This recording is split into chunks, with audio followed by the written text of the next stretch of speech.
देवकी वसुदेवंकर 7टी संतान बंची जाइथान्ते, किंतु नारदंक आविर्भाव अवस्था विपरीत है। से बुझाइछन्ति यदुवंशर समस्ते देवता भगवान लीला सहचर, भगवान कंसर चिरशत्रु, से अवश्य ताको हत्या करिवे। कंस भीत संत्रस्त होई देवकी वसुदेव को श्रृंखलाबद्ध करिछि और संतान गण को जन्म मात्रे तत्क्षणात हत्या करिबारे लागिछि। एमिति 6टी पुत्रन को वध करिछि कंस।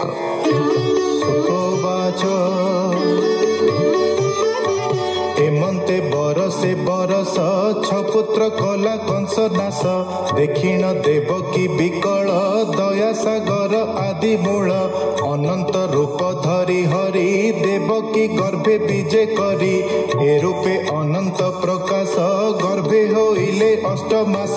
देवकी निज देह चाही विकले निश्वास छाड़ई, केते पातक कली पूर्वे पुणी होइला आसी गर्भे, एते साहिबी गर्भ कष्ट विधाता कला मते हट, गर्भे धरई 10 मास कोली धरिते नाही आस,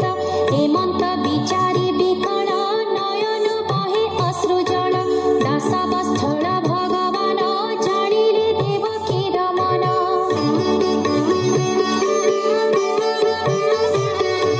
दुर्गा को निकटे बसाई बोलंती प्रभु भावग्राही, अंबिका शुण म उत्तर बहन जाओ मंचपुर,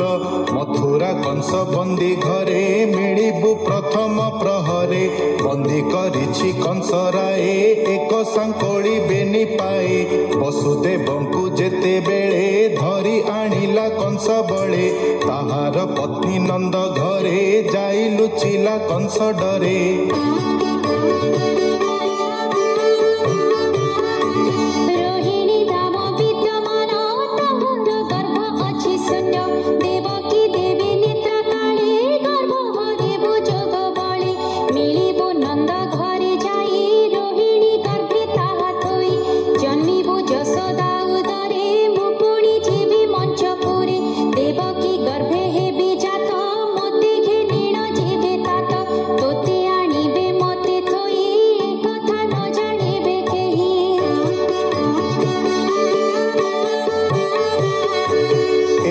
कंसर मरण हसी कहंती नारायण, मंचे होइबु तुझे जात जगते होइबु विख्यात, लोके करिबे तोते पूजा अनेक देवे बलि भोजा, भगते होइबु प्रसन्न अनेक हेब तोर नाम, जया विजया भद्रकाली मंगला चंडिका कंकाली, कन्यका कृष्णा जे माधवी ईशानी शारदा वैष्णवी,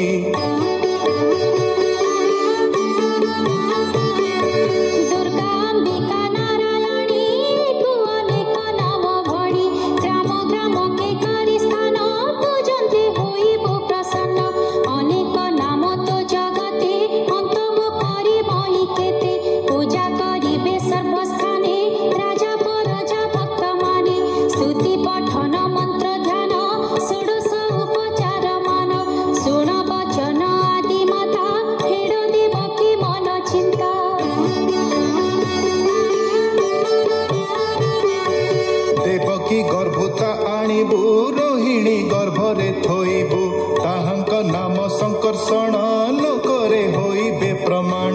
नाम होइब बलराम बळे नहिबे केहि सम, शुणी आनंद मना होई मंचे चलिले महामाई, हरि आदेश घेनी सिरे मिलिले मथुरा नगरे, कंस राजार बंदी घरे मिलिले प्रथम प्रहरे,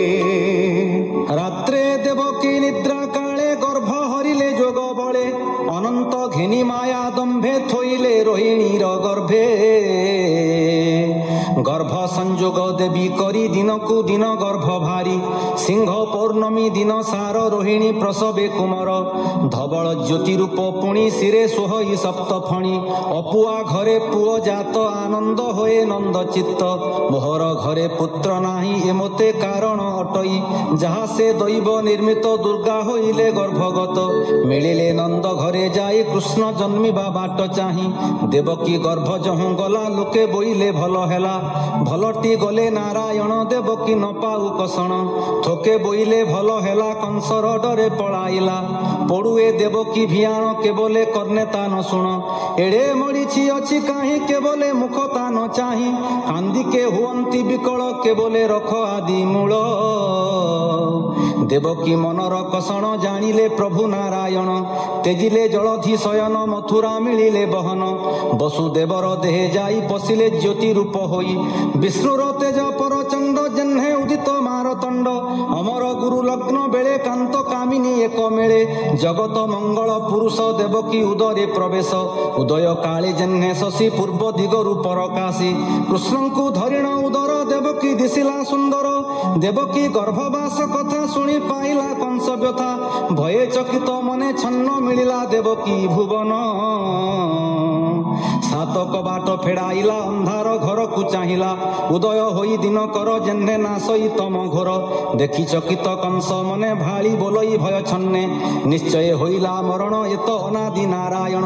ଗର୍ଭେ ବିଜୟେ ବ୍ରହ୍ମ ରାଶି ଏ ମୋର କାଳ ଦଣ୍ଡ ଫାସି ଜୀବନ ନାସିବ ମୋହର ଦେବକୀ ବଡ଼ଇ ସୁନ୍ଦର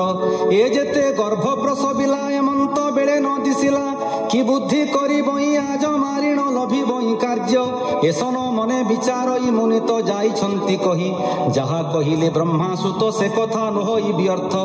ଯାଦବେ ମୋହର ବୈରୀ ମୋର ମରଣ ହେତୁ କରି ଦେବକୀ ବସୁଦେବ ଆଦି ଏ ମୋର ଅଟନ୍ତି ବିବାଦୀ ଭିଣଇ ଗୁଣ କର୍ମ ମାନ ଯୁବତୀ କଲା ଭିନ୍ନ ଭିନ୍ନ ଆତ୍ମ ବହେଣୀ ମୋର ଅସଲ ମୋହରେ ନଇଛଇ ଭଲ ସପ୍ତମ ଗର୍ଭ କେଣେ ନେଲା ବୋଇଲା ଗର୍ଭ ଉଠେଇଲା ଏ ଯେ ମୋହର ଅପରାଧୀ କିସ କରିବି ଏବେ ବୁଦ୍ଧି ହସ୍ତରେ ଅଛି ମୋ ଉପାୟ ଛାଡ଼ିଲେ ନ ପାଇବି କାୟ ଦେବକୀ ପକାଇବି ମାରି ଗର୍ଭ ନାସିବି ପେଟ ଚିରି ପୁଣି ବିଚାରୁ ଅଛି ମନେ ଏ କର୍ମ କରିବି କେଶନେ ଜୀବନ ପାଇଁ ଏଡ଼େ ପାପ କରି ପାଇବି ମନେ ତାପ ଉଭୟ ଲୋକେ ସୁଖ ନାହିଁ ନରକେ ପଡ଼ିବି ମୁଁ ଯାଇ ପାପର ମଧ୍ୟରେ ପରମାଦ ସ୍ତ୍ରୀ ଗର୍ଭିଣୀ ଶିଶୁ ବଧ ଏ ତିନି କର୍ମ ଯେ କରନ୍ତି ଜୀବନ ଥାଉ ସେ ମରନ୍ତି ତାହାର ମରିବାର କାଳେ ନିନ୍ଦିତ ବୋଲନ୍ତି ସକଳେ ଇହ ଲୋକରେ ଅପଯଶ ମରଣେ ନରକେ ପ୍ରବେଶ ଏମନ୍ତ ମନେ ବିଚାରିଲା ଖଡ଼ଗ ଘେନି ବାହୁଡ଼ିଲା ମିଳିଲା ନିଜ ପୁରେ ଯାଇ ଭାଳଇ ଚୌଦିଗେ ଚାହିଁ ହରିଙ୍କି କଲା ମହାଭୟ କ୍ଷଣ କ୍ଷଣକେ କମ୍ପେ କାୟ ଆସନ ଶୟନ ଭୋଜନେ ସ୍ନାନ ବିହାର ଜଳପାନେ ଗୋଡ଼ାଇଛନ୍ତି ଜହ୍ନେ ହରି କମ୍ପଇ ମହାଭୟ କରି ବୃକ୍ଷ କାନନ ନଦୀ ଗିରି ସକଳ ମଣେ ନର ହରି ଏମନ୍ତେ ରଜନୀ ହୋଇଲା ଘର ତିମିର ପ୍ରକାଶିଲା ବ୍ରହ୍ମା ଶଙ୍କର ଇନ୍ଦ୍ର ତୁଲେ 33 କୋଟି ଦେବ ବଳେ ମିଳିଲେ ମଥୁରା ନବରେ ଦେବକୀ ଦେବୀ ବନ୍ଦୀ ଘରେ।